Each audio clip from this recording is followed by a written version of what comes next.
And before I was cut off, I was thinking about why we do certain things and why we shouldn't do things and why things are different today in age compared to the way our parents grew up and how our parents were raised. Well,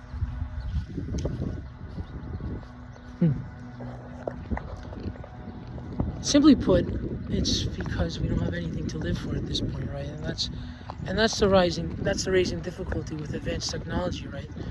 More technology means less to think about things, and the less we have to think about things, the less we have to think about more things, right? Because if you think about it, the more you know about one subject, you don't recognize it, but the more you understand one subject, you're able to make metaphors to other subjects. For example, you take someone that's an expert on rocks, he spent his entire life learning about rocks, he can somehow, if he's smart enough, he can make parallels to that rock, and you would see patterns in most other subjects in life, right?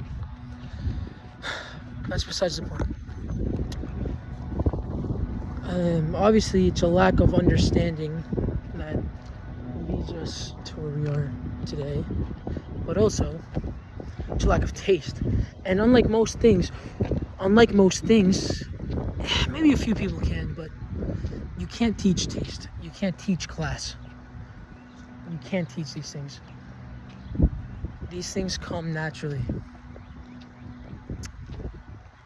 You can teach parts of it, but the interesting aspect of it is most of it just comes from you and your culture and understanding. It's like certain people are able to pick out very, very immediately if that person is cool or not, if that person can understand or not. It's a very subtle thing that I'm obviously not doing a great job articulating it, but these subtleties is what builds class and aesthetic and taste and understanding and divinity and morality and beauty.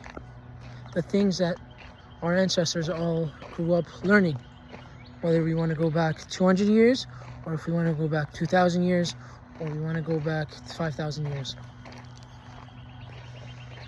Okay, the things that they learned in the Renaissance, the things that we learned back in Europe, back in Africa, back in Asia, right? These things are obviously dying, not because these things are intrinsically in us, but they have to be activated by some sort of event, or events, rather, or understanding, or we have to be born, or we have to live through them, right? Only within certain activations, right? Only when certain things happen to us, we're able to understand